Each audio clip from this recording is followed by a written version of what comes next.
right, gentlemen, thank you so much for keeping it right here. And we are just right in time for the show. And of course, my name is Victor Oloo. The show begins right now, People and Politics. And as always, I'm being joined by the three gentlemen. I'm joined by Joseph Simekha, all the way from Vihiga, joining me via Zoom. I have Dr. David Matsanga also joining me via Zoom. And I have Dr. Joseph Rotich, who is with me here in studio. And gentlemen, as always, thank you so much for joining us. Good morning. It's been a busy week, a busy weekend, and I hope you're going to delve deeper and just see some of the issues affecting us as a nation. Just to give you 1 minute each, to start with you, Dr. Rotich, here with me in studio. How's your weekend, Dr.? Hello, my weekend was one of the best weekends. I spent my weekend at the rural setup. Yes. And I've just arrived in Nairobi some few minutes ago. And I want to thank God because so much has happened over the weekend, and maybe we'll discuss more and deeper on the same. But we thank God for everything that we have this morning together with everybody. Absolutely. Okay, Dr. David Matsanga, it's also good to see you. You said that you've landed Karibu 254. How was your weekend, and what have you picked to start as we start the new week, Dr. Thank you very much. I am now in the Africa Political Command Center. I am on the continent. I want to thank you very much, KBC, for hosting me. And I will continue to say what I have to say for the betterment of Africa. The week was excellent. And all of you, I tell you, I have also gone out to do what we call political legal bypass on this case of yours. Africa is my baby. Africa is my baby. And I will not let any African continent to go down. Therefore, I came with very good news. I am now in Africa Political Command Center, waiting for Simekha to visit me so that we can repeat, so that we can exchange views without giving bumps to each other on the show. All right. That's just for that. Joseph Simekha, how is Vihiga County? Vihiga County is all right. It's better, as you may have. But there is noise. There is noise. There is plenty of noise. Yes, there's a bit too much noise from the studio, Victor. Victor, can you control the noise in the studio? Yeah, I was saying that Vihiga County is all right. It could be better, as you may have picked, Victor, from the news. Since Sunday, citizens have begun a process, an initiative to send the county government home because of runaway corruption and looting in the county and failure of public service. Yes. So there's a provision in Article 192, 1B of the Constitution that when a county government is working against the needs and interests of the citizens of that county, the citizens can collect 10% signatures for support, 10% of the registered voters, and ask the president to send that government down, home, sorry. So that is what is happening in Vihiga. We are busy collecting signatures and sensitizing people so that we can send a very corrupt and looting government home.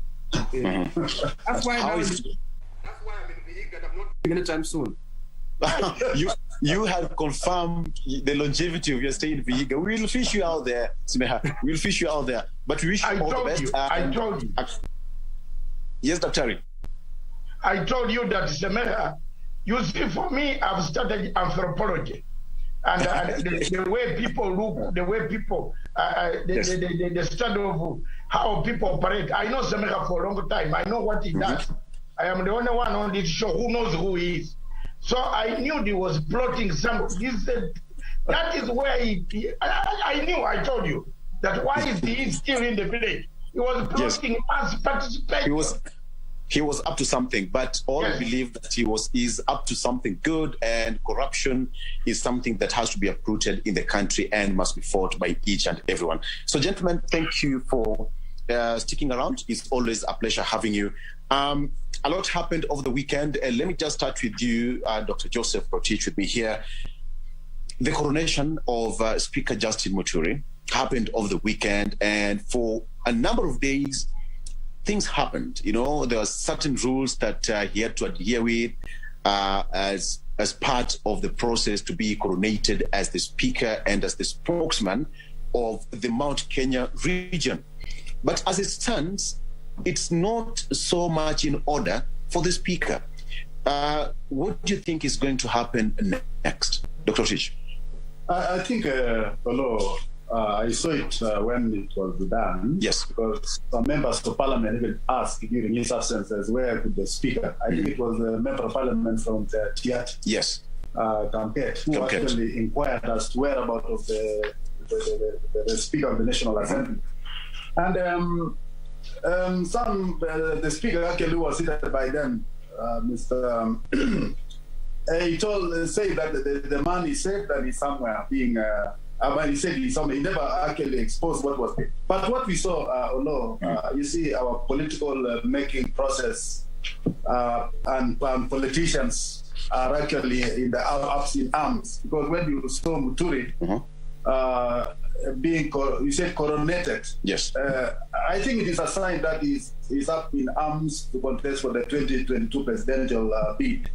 And in this case, we have had several people. I mean, from that side, we have Kaboko, who is also, in the same, we have Peter Kenneth, and we have also this governor, Oria, yes. Something like that. So in this case, you can see that Mount Kenya is actually voting up, if not for the first position, maybe for the second slot of the presidency. But only in as it is now, it means that Mount Kenya is yet to agree on the way forward as to who they would prefer to be their presidential or maybe the presidential candidate come 2022. But it is very normal, Oloo, to watch such things happening, especially at this time when we are actually almost 14 months down the line to the next general election. And to me, I can see a very normal kind of political come up, if not make up, as we approach the 2022. So, it's quite normal. All right. Dr. Joseph Simekha, it's something that probably many people never expected, but there is some simmering kind of a heat that is being brought about by the coronation of the Speaker, Justin Muturi, as the Mount Kenya spokesperson. But then the question is, was it necessary to have him as the spokesman of the Mount Kenya? Simekha. Thank you very much, Mr. Oloo. First of all, those who may say are surprised, it's likely people who do not follow Kenyan politics closely, or the history of political, of governance, politics, and economic dominance in this country. Yes. If you follow, then you would know that there's a small group, a niche group in the country that has, with the help of transnational capital, has dominated the politics, governance, and economy of the nation, and plays a huge role from behind the scenes to determine who occupies what position, where political and governance decisions are made. So was it necessary? In fact, I would say it is daring, because previously the coronations like this have not happened in public, but decisions have been made. When a decision was made that Uhuru Kenyatta will run for president, it was made, he wavered a little bit, he was whipped back into line, and he was put there. At this time, I can see very early moves, very open moves, very daring moves.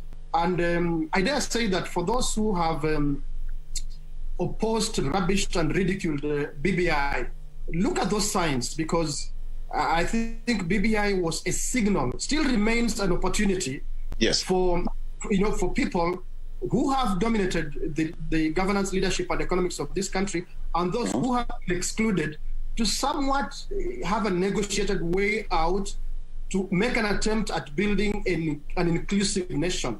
Yes. Where in the failure of that, we have exactly what you are seeing.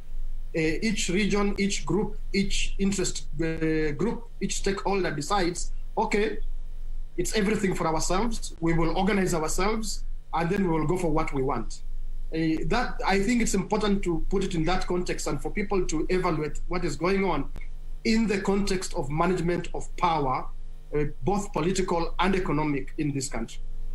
Okay. Dr. Matsanga, every community usually have their spokesperson, and some people say that Mutu doesn't represent the entire Mount Kenya. We have got Governor Mwangi Iria, who strongly opposed his coronation as the speaker. What do you make of that? First of all, contrary to my colleagues, there is nothing wrong with a cultural institution in Africa. There is nothing wrong. Nobody should condemn a cultural festival where Africans go back to the roots to understand, to teach people good behavior. For example, for us in Uganda, I am from a tribe which governs Mr. Simekha. Mr. Simekha, we have one tradition, one custom, I and the Simekha, that binds us together. He will tell you, he knows it. Mr. Simekha cannot do that custom without coming to our mountain in Uganda, across. He has to come to Mbale. Mr. Simekha, you know very well. All elders from that area travel to Mbale in Uganda, in my clan, to receive blessings before you come back, so that your millet, your maize, your cows, your children, the younger elderly, the younger generation is initiated into manhood. You know that very well. So that a tradition is not a problem.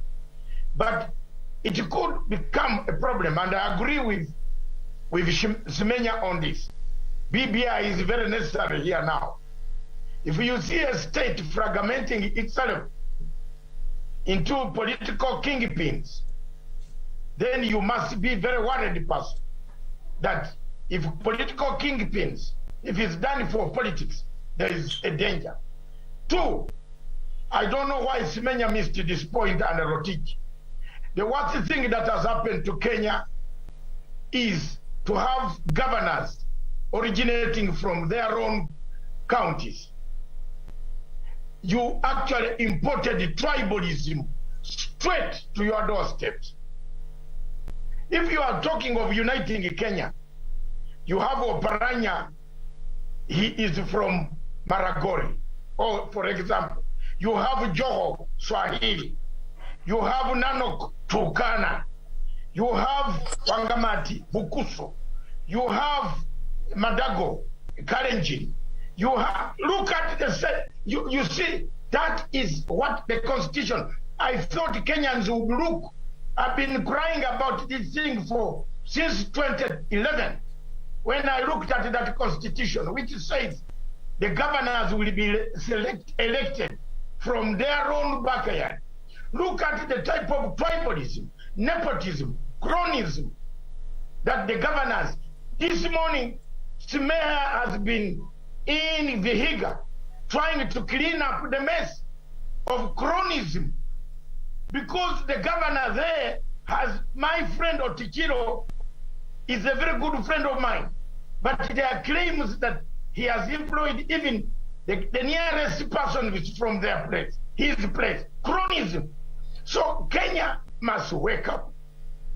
Msikilize wa Kenya. I might not be there again, like Karl Marx was, but listen to me. The more you fragment your state, the more problems you have.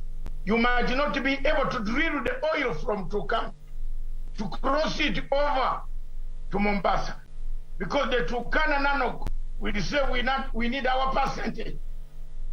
The problem that tribes and this type of ethnicity creates in Africa, look at Nigeria. It is falling to real pieces because they fragmented Chief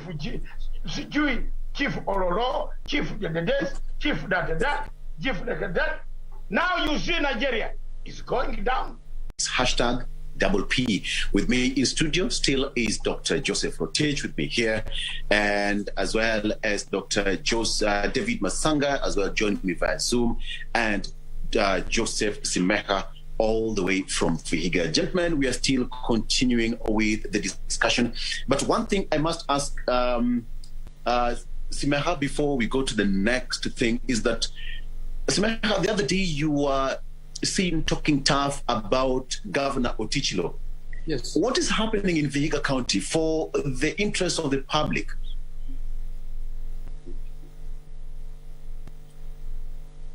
Yes, I mean, there's a serious problem in Vihiga County, yes. My brother Victor and our viewers.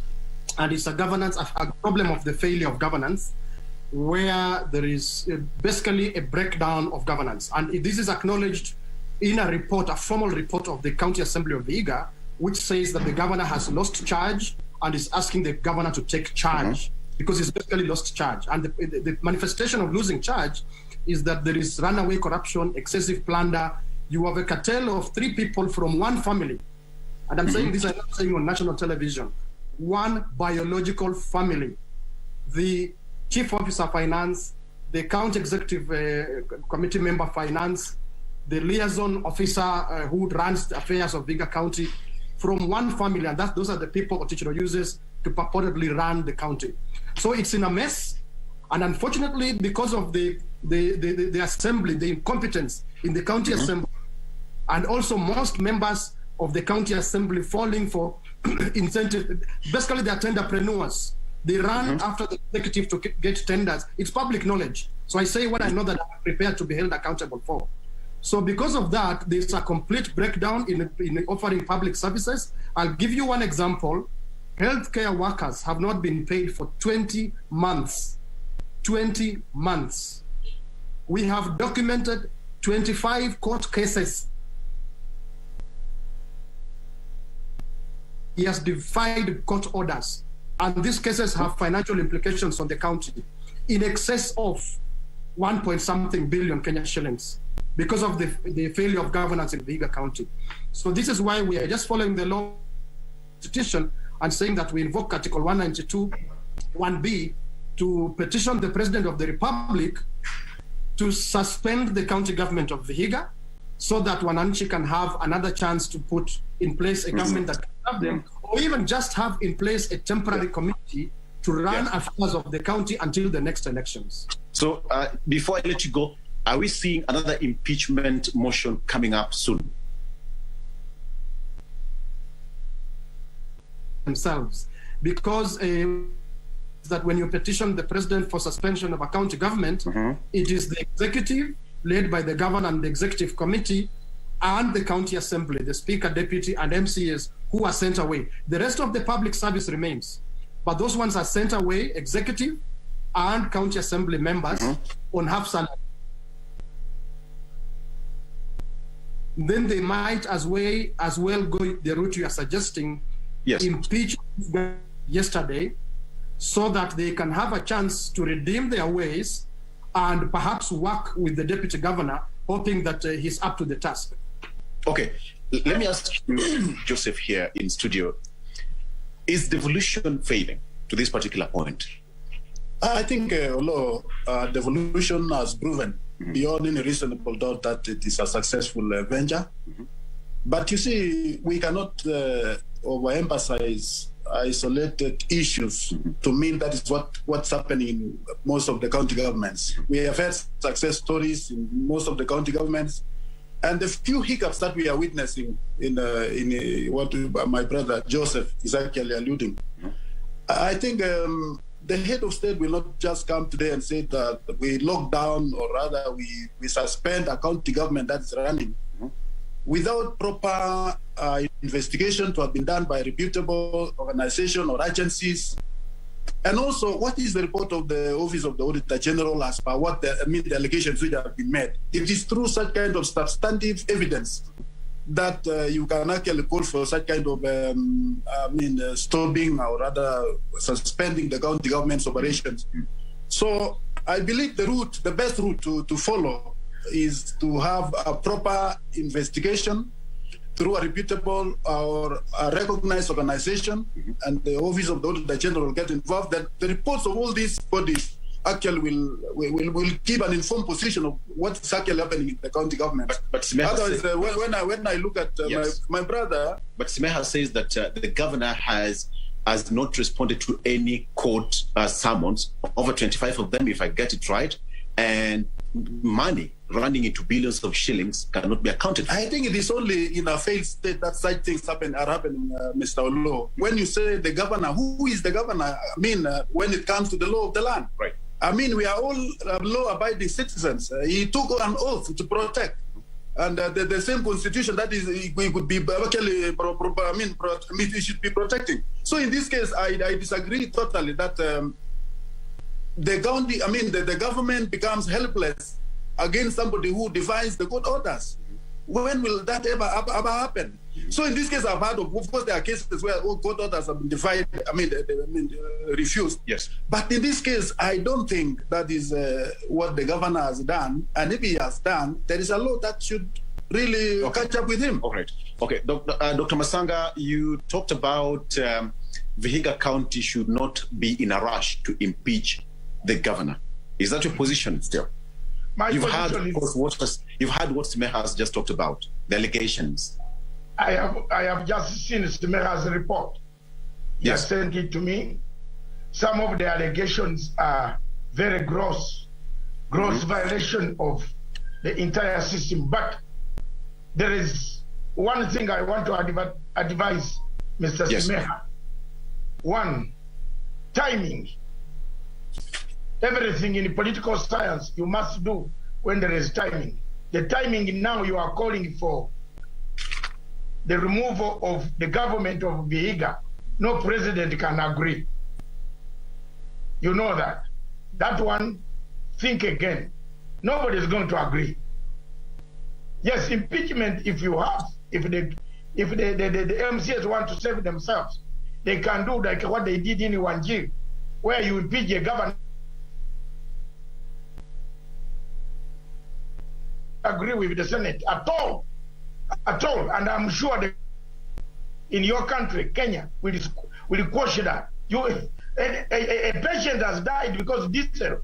You can be in a plane which is flying to London. It fails to do. So do you kill the whole airline? Do you imprison the general manager of Kenya Airways because the plane has gone down in water? Rubbish. Let's not do things that are going to bring Kenya to a disrepute. You cannot impeach a governor because the generator failed to work. The governor cannot be.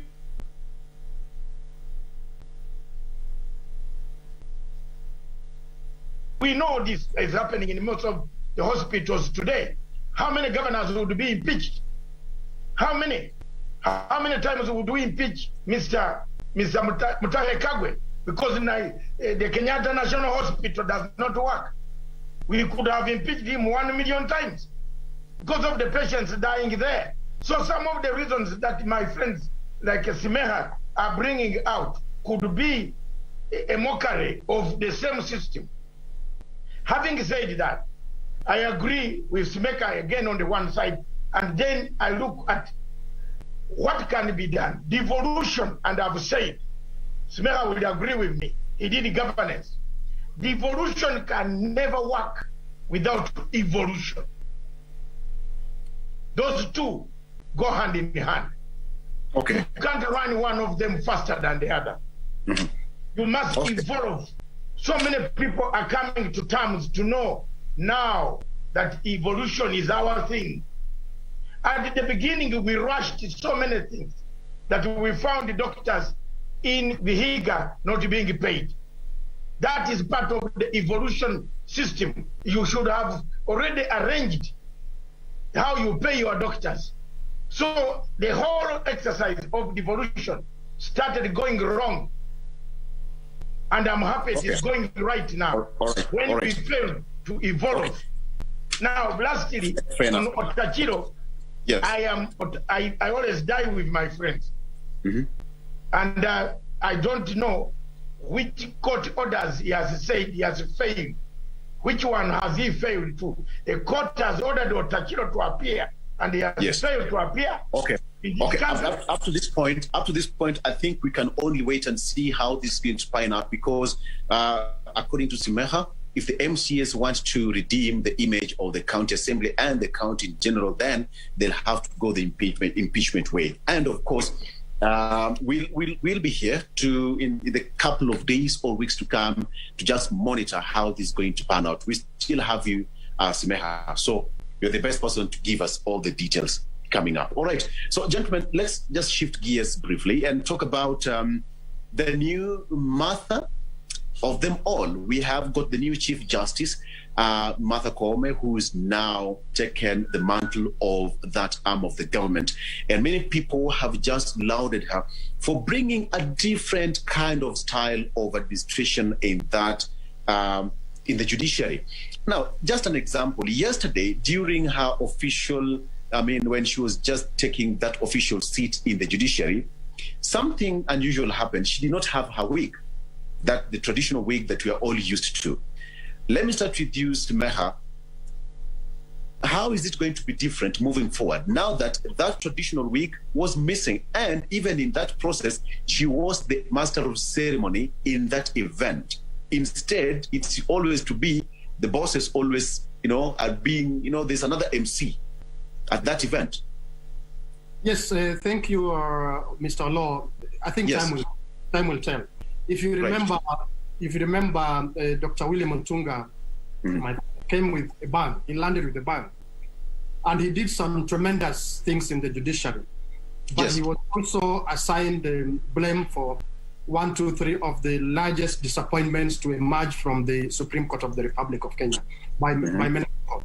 So I think for each one of the leaders of the judiciary, and now it's the turn for Martha Koome, time will tell. It is good always to give good positive signals like that at the beginning so that you can prepare people for what to expect. But you see, it has to go beyond that. It has to go beyond the showbiz of not having a wig or deciding that you will not wear those gowns like Dr. Mutunga did. I understand also that, and I have to give a total benefit of doubt, that for every human being, there's not just one story. We are made up of many stories. We cannot be defined by one story. There's the blight of the Court of Appeal night panel that overturned Justice Odunga's decision around elections 2017, which has been talked a lot, which has caused a tiff between her and the president of the Law Society of Kenya. And many other people are unhappy about that. But then I would hasten to say, that is not the only story that defines Martha Koome. When you go into the field of activists, lawyers and advocates who stood up for human rights when it was most dangerous during the Moi days, the Nyayo Kanu days, who stood out to defend people who were accused of treason, people who were dissenting, politically critical of the state. She was one of the few that stood out. So you see, one story cannot define her. One story, we cannot profile her using one story or one signal on her day of inauguration. I think we should say, can we hope for the best and see what she's going to deliver for Kenya? And I think the opportunity is there for her after the disappointments we've had on all fronts of government. The opportunity is there for her to chart a different path for the nation. So I think we just give her total benefit of doubt. Yes. That she'll give up for the nation. Absolutely. Dr. Rotich, are you done for the judiciary?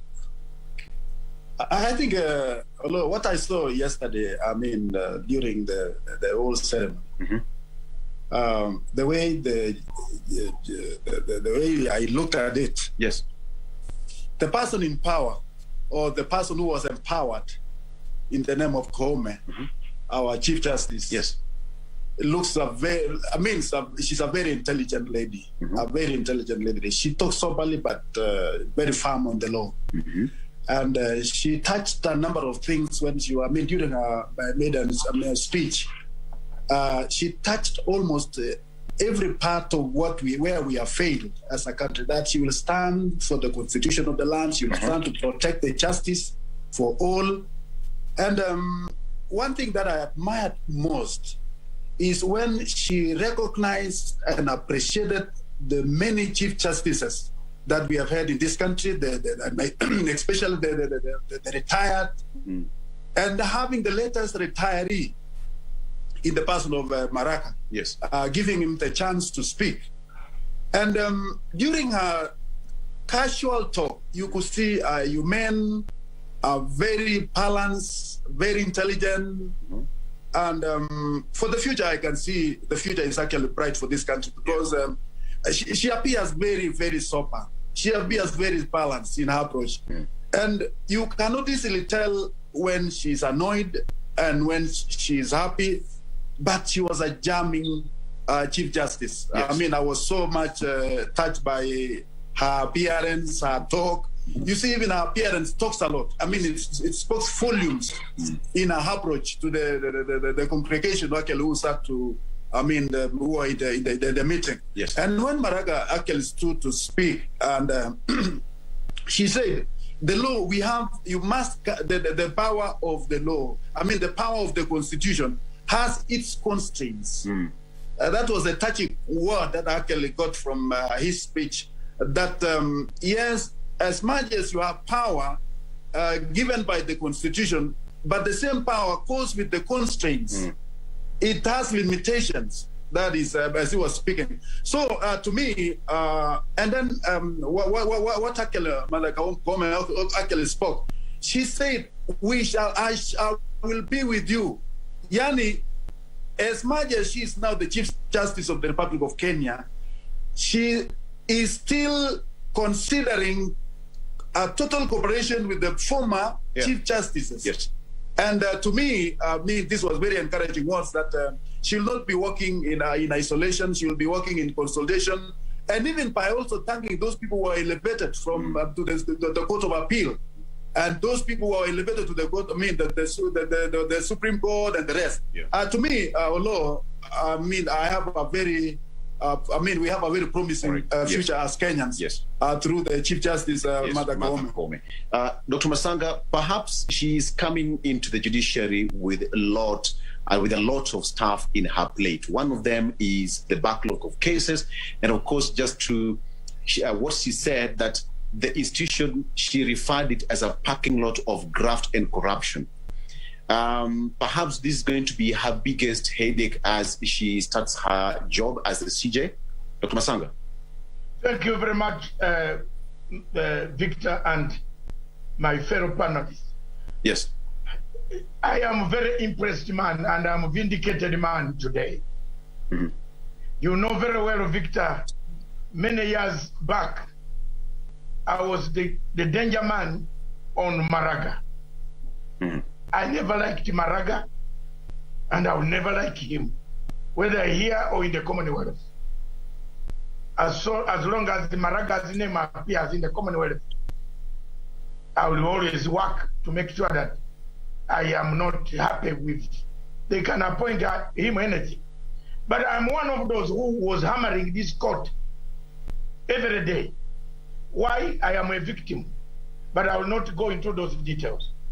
I will thank the people of Kenya, the JSC, for having chosen Martha Koome. One, yesterday she said what exactly I've been saying. She said the court has been captured by civil society, Mr. Simekha and the group and others. They have captured the court. She said it, I think, don't say I'm lying. She said institutions exactly that she mentioned civil societies. Civil society has captured the court. And this is the thing Matsanga has been crying day in, day out, that activism has entered the legal fraternity. Some of the cases are not done on legal merit. They are done on how you look, how tall you are, how you smile, and how big your pocket is. So once the case is done on how big your pocket is, let me tell you, it cannot be justice at all. Two, if you are an advocate of a court, Victor, in civilized democracies like Britain or anywhere like South Africa, you remain an advocate of the court. Even if your client is... Seems to have lost the audio there. I am still here. I am still here. Have you lost me again? Victor? Victor? All right, Daktari, it seems we've lost you. No, I am still here. Are you not hearing me? The studio side is muted. The studio side is muted. I think it is the studio that has muted, not me.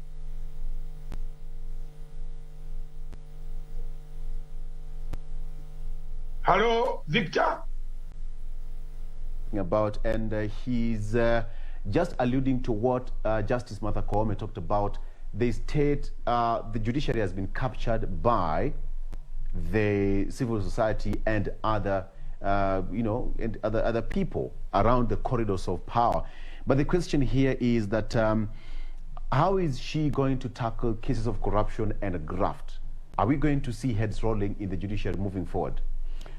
I think, Mr. Oloo, looking by the intelligence and the strength that Martha Koome is actually coming with, it is something that we must wait and see.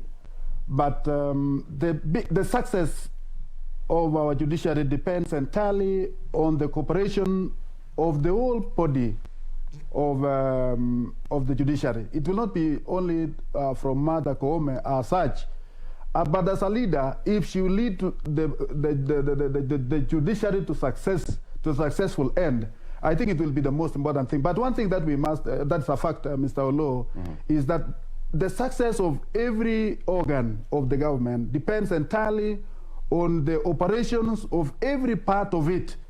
Because when you talk about Martha Koome being the head of or the president of the judiciary, there are other stakeholders within the organs of the same judiciary that will work along the line if the judiciary is actually to succeed. Because when you talk about some pockets of weaknesses that my brother has actually touched, the issues to do with the infringement of activism in the judiciary, that is something that will also, that is hard to prove, that it is actually the true position.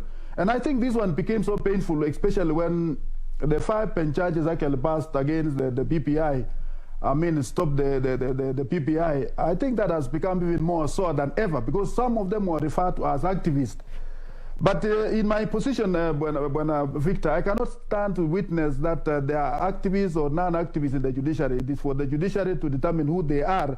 But one thing, as a very obedient Kenyan citizen, a law-abiding citizen, I believe their deliberations, and with all their wisdom, they have done their work, and they have done it perfectly. And looking by the judiciary, removing corruption, Mr. Oloo, requires the goodwill of the executive, it requires the goodwill of the legislature, it requires the goodwill of the judiciary itself. Yes. Because as organs of the government, it will not be a one-man show. It will be a collaboration of the same organs of the government. To cooperate and work together hand in hand to make sure that what the legislature and what the judiciary has done and what the executive has done, it is actually for the good of the whole country. Yes. And going by that, Victor, I believe once these stakeholders, once these organs, yes, cooperate together in the process of kicking out corruption in this country, that is the only way that it will be possible for all of us to see that corruption will be put behind our backs. All right. Let me just bring in, as we sort out that, over the weekend, UDA won. UD allied parties won in Juja by-election, and we had by-election in Bonchari. And now there seemed to be some kind of simmering tension, between in the UDA, that is the Hustler Nation and Hustler Movement. We have got Rigathi Gachagua here, Madira MP, and we have got Gatundu South Member of Parliament, Moses Kuria.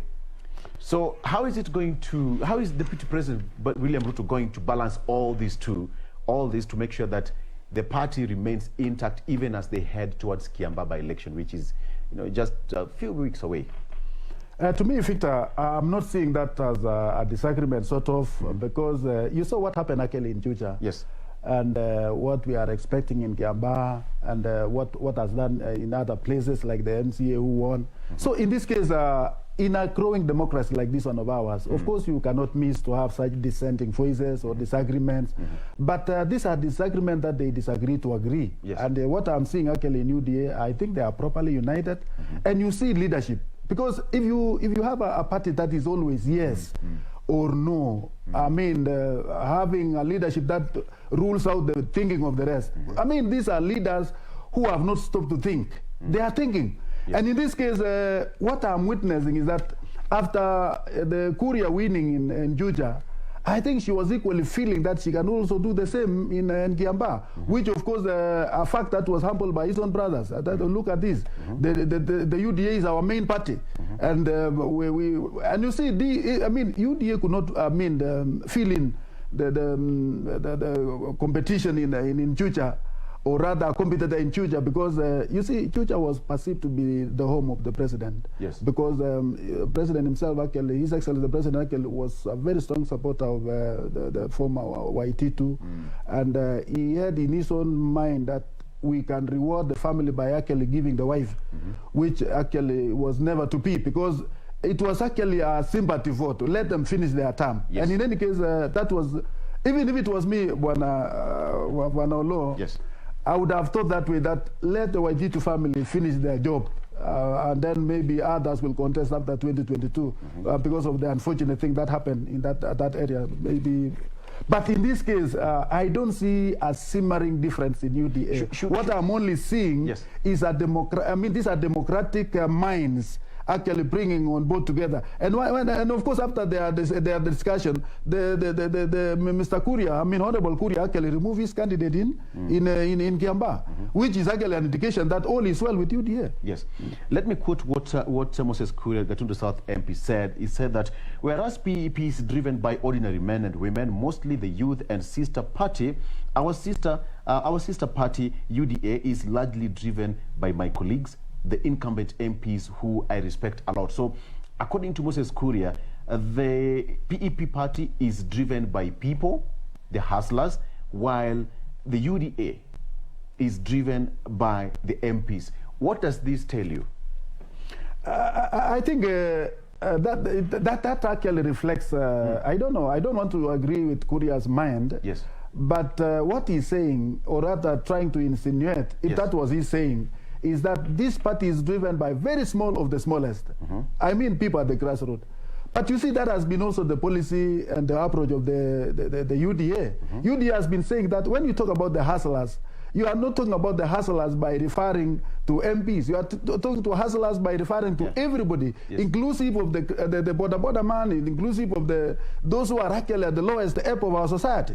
So in this case, I'm not seeing a difference in that position, Mr. Nani Oloo. What I'm just seeing is actually, after winning in Juja, I think Mheshimiwa Kuria was eyeing that the same thing should be applying in other places. Because what, of course, you know, these are politicians. They also have their interests. They have to have they want to stabilize their parties for the 2022 elections. You know, having a party is actually having a vehicle that will actually enable you to be a spokesperson without you necessarily being proposed. Because now Kuria having some MPs, or rather some members of the county assemblies, I mean, he will feel elevated, because he will not be only the member of parliament of Gatundu South, but he will also be somebody who is on behalf of others who are actually leading other places. So in this case, his ambitions are actually well placed. But if it is something that they disagree to agree that yes, let us field our candidate or not field our candidate, it is upon them to do. But one thing that I can assure you, Oloo,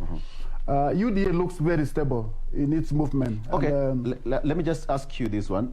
In a statement issued by Kura Ali yesterday, he gave an impression that he was forced to drop his candidate in favor of UDA, which he said that was triggered by UDA itself. Now, Kura said the decision has robbed him his effort to popularize, a chance to popularize and obtain approval of his popularity in Central following previous wins in Juja constituency.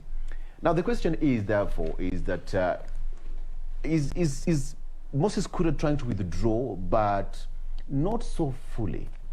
That the question I'm raising is that some simmering tension in the UDA party.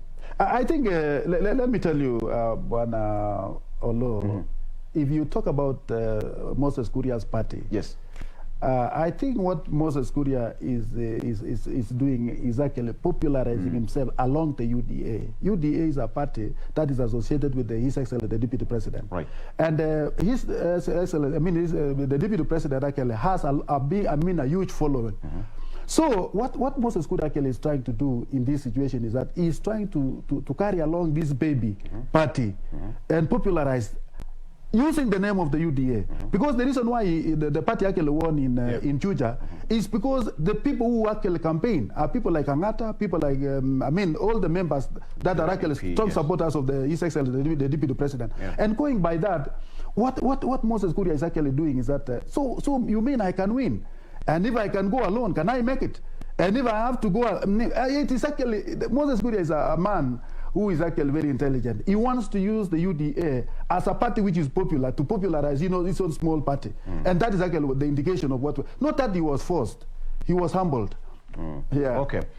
All right. Dr. I think at this point we just have to wrap it up, all right? If I got it right from my director. Okay.